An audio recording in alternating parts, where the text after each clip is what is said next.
Anda kembali di Nusantara Economic Updates dalam segmen Industri 360. Pak Redma, kita lanjutkan kembali. Tapi sebetulnya kalau kita melihat ya, jika memang penertiban thrifting ilegal atau import pakaian ilegal ini berhasil benar-benar diberantas, ada satu kelompok masyarakat yang juga ikut terdampak. Kita tidak bisa pungkiri itu, yaitu pedagang-pedagang kecil yang bergantung hidup di sektor ini. Anda melihat solusi terbaik, win-win solution-nya ini seperti apa harusnya?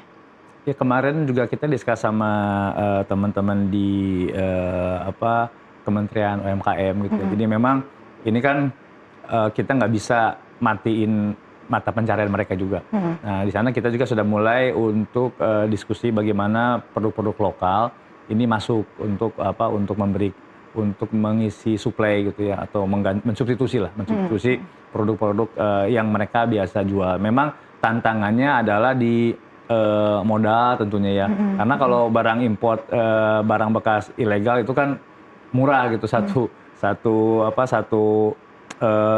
bal itu maksimal harga 8 juta, isinya 1.000 gitu, satunya cuma 8.000. Nah, kalau di situ mereka punya modal cuma 8 juta, dia bisa beli banyak, dia punya banyak pilihan. Tapi kalau dalam negeri kan nggak bisa seperti itu gitu, minimal kan harga 25.000 ya, 30.000. Nah, ini tentu perlu permodalan. Jadi di samping dari industri kitanya, dari industri dalam negerinya akan mensuplai, sepertinya dari teman-teman di Kementerian UMKM akan bantu dari sisi permodalan gitu. Jadi jangan sampai ada pengangguran baru nih, jangan sampai yang di sini bekerja, tapi ada pengangguran baru nih, jangan sampai gitu. Jadi kita pengennya dua-duanya jalan. Yang di industrinya jalan, yang dari sisi perdagangan juga tetap jalan. Jadi bisa sinkron lah, bisa saling menopang gitu. Saling menopang, saling support begitu ya? Saling support. Baik, betul. Pak Redma, tapi secara keseluruhan dari industri sendiri, industri tekstil sendiri, seberapa besar dampaknya terhadap mungkin dari sisi beban operasional dan juga sampai ke PHK itu bagaimana? Masalahnya ini kan unfair ya. Kalau unfair ini misalkan kita bicara langsung barang ilegal, sebenarnya kan dari sana harganya nol. Harganya nggak ada harganya nih. Datang ke sini kita cuma bayar ke pengepul di sana sama bayar ongkos logistik.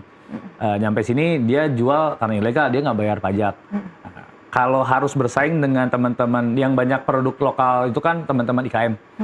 Tapi bahan bakunya kan dari hulu, dari kita nih bahan bakunya, dari industri. Nah, ketika dia harus bersaing dengan barang-barang yang murah, nggak bayar pajak gitu ya, harga dari sana udah nol, tentu mereka nggak mampu jualan nih, nggak mampu jual persaingannya. Nah, akhirnya mau nggak mau dia jual di bawah harga produksi. Tapi kan kekuatan teman-teman IKM untuk jual di bawah harga produksi ya nggak bisa.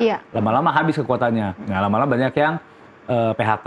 Ketika IKM-nya ini banyak yang PHK, banyak yang tutup, si penyuplai kain di industri dalam negeri juga akan berkurang marketnya. Nah, lama-lama juga mereka turun juga produksinya, terus sampai ke hulu, sampai industri petrochemicalnya. Ini dari dampaknya kelihatannya hanya dampaknya di hilirnya aja nih. Tapi itu sampai ke midstream, sampai ke upstream, bahkan sampai ke petrochemical. Itu berdampak tuh. Jadi dampaknya rentetan ke hulunya itu sangat berdampak. Makanya di hulunya itu banyak yang tutup juga, banyak yang PHK juga. Oke, baik. Dari hulu ke hilir ya begitu ya. Artinya ini sebetulnya kan yang diharapkan adalah kebijakan dari pemerintah, dari lintas kementerian, tidak hanya di hilir saja. Anda melihat apakah sudah cukup berperan penting langkah pemerintah di sini? Saya kira ini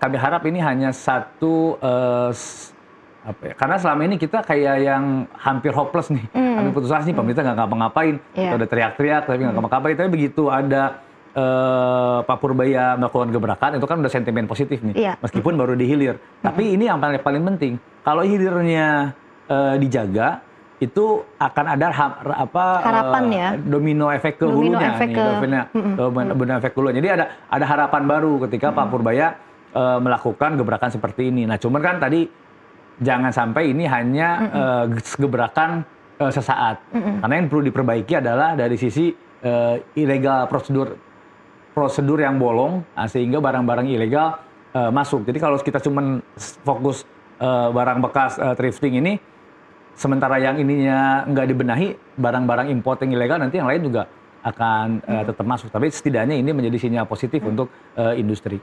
Oke, jangan ada prosedur yang bolong nih. Nah, ini juga menarik Pak Redma, karena kan kita tahu dari masuknya thrifting ilegal ini, import pakaian ilegal ini sebetulnya kan masuk karena memang ada celah-celahnya ya. Ada seperti manipulasi dokumen, kemudian juga ada keterlibatan oknum-oknum ya, dugaan. Nah, sebetulnya bagaimana memastikan agar celah-celah seperti ini tuh tidak terjadi lagi dan memang penindakan dari import barang ilegal ini tidak hanya berhenti di level teknis saja? Yang pertama yang harus dilakukan, ini kan ilegal ini terjadi karena permainan tiga pihak lah. Tentu ada pihak importir di situ, bekerjasama sama orang-orang logistik. Dia ada backingnya. Yang paling utama sebetulnya karena ada oknum bea cukai. Jadi selama ada oknum bea cukai yang membantu, itu pemain-pemain ini akan terus dibantu lah untuk bisa melakukan ilegal. Nah, tentu yang tantangan Pak Purba yang pertama adalah membersihkan bea cukai dari oknum. Jadi sebanyak apapun penjahatnya di luar nih yang mau masukin barang ilegal, selama bea cukainya oknumnya nggak bisa digoda, itu nggak akan terjadi itu. Nah, yang kedua terkait dengan prosedur. Nah, prosedur kita ini memang ada masalah nih karena kita sistemnya kita kan kalau mau impor pakainya PIB.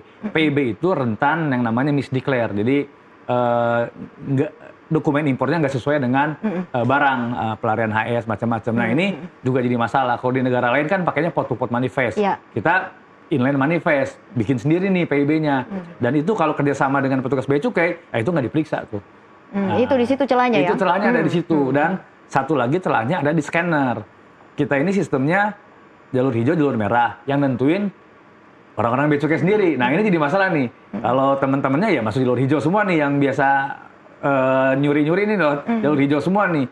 Nah, kalau di negara lain nggak semua masuk scanner. Semua kontainer masuk scanner akan diperiksa, dicocokkan dengan manifestnya.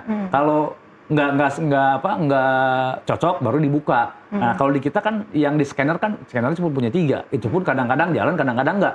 Jadi semuanya gampang aja keluar dari. Jadi ada masalah transparansi begitu? Transparansi, masalah prosedur, masalah alat. Nah, jadi 3 itu. Jadi selainnya, tapi yang paling utama sebetulnya dulu adalah oknum bea cukai dulu harus dibersihin. Oke. Itu dari level teknisnya begitu ya, ada masalah teknis, transparansi, prosedur yang memang harus dibenahi, begitu. Nah, tapi selain itu kalau kita lihat ya, selain dari adanya dugaan-dugaan oknum nakal, pedagang-pedagang nakal itu juga ada ya Pak, karena kan pemerintah sudah menerbitkan larangan penjualan barang-barang bekas di e-commerce, tapi ada saja celah yang bisa dilakukan untuk menjual itu di platform-platform media sosial lainnya. Tanggapan Anda seperti apa?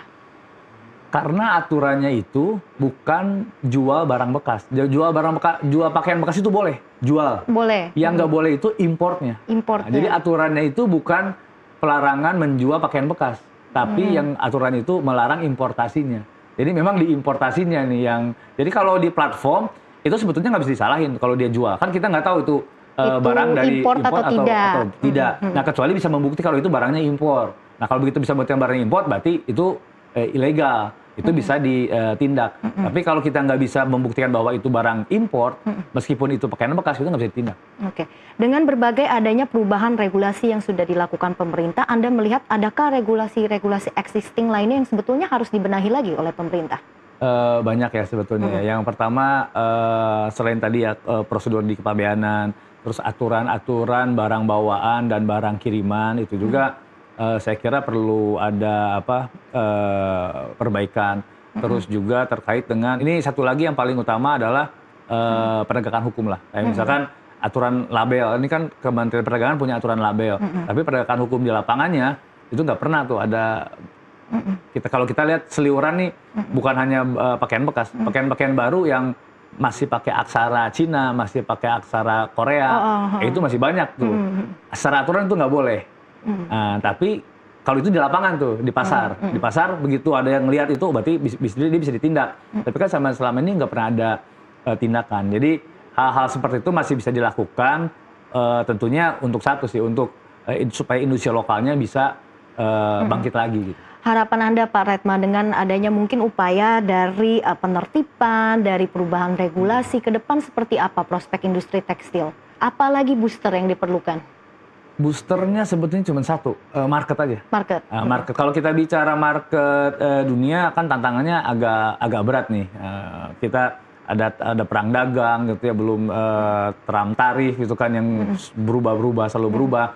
Yang kita punya adalah pasar domestik. Pasar domestik ini sangat besar. Jadi kalau kita bicara dari output industri tekstil setiap tahunnya 70% itu ke pasar domestik. Jadi kalau pasar domestiknya bisa kita jaga, industri tekstil itu gampang untuk bangkit. Nah, yang selama ini jadi masalah adalah pasar domestik ini jadi bancakan oknum-oknum tadi nih.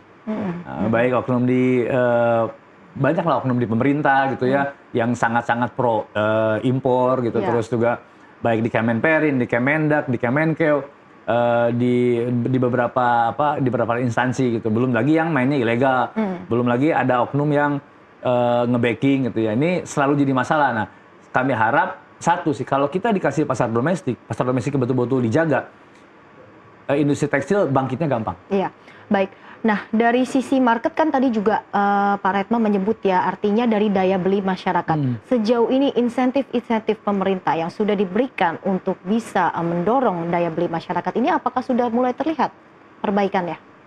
Kalau insentif untuk daya beli saya kira udah cukup baik ya. Kemarin yang terakhir itu kalau untuk industri terkait dengan PPh 21 ya yang ditanggung oleh pemerintah. Artinya kan buat teman-teman pekerja ini insentif. Akhirnya dia daya beli dia bisa lumayan baik lah. Nah, jadi kalau untuk itu sih saya kira sudah cukup baik lah. Kalau yang kita perlu itu kan kalau mau ngasih insentif di sisi industrinya. Di sisi industrinya bagaimana supaya terutama buat ekspor nih, kalau insentif buat ekspor. Kalau untuk dalam negeri marketnya dibikin fair aja nih, kompetisinya dibikin fair, itu sudah cukup sebetulnya. Nah, tapi kalau kita mau ekspor, nah di sana perlu ada insentif dari pemerintah untuk industrinya. Oke, baik. Intinya yang kita harapkan dari sini adalah pembenahan ataupun juga penertiban dari import barang ilegal ya, bukan hanya pakaian ilegal saja. Ini bisa benar-benar tuntas sehingga memang industri tekstil nasional ke depannya bisa lebih rebound dan bangkit kembali. Terima kasih Pak Redma Gita Wirawasta selaku Ketua Umum Asosiasi Produsen Serat dan Benang Filamen Indonesia APSIFI sudah bergabung bersama kami di Nusantara Economic Updates hari ini. Sukses dan sehat selalu.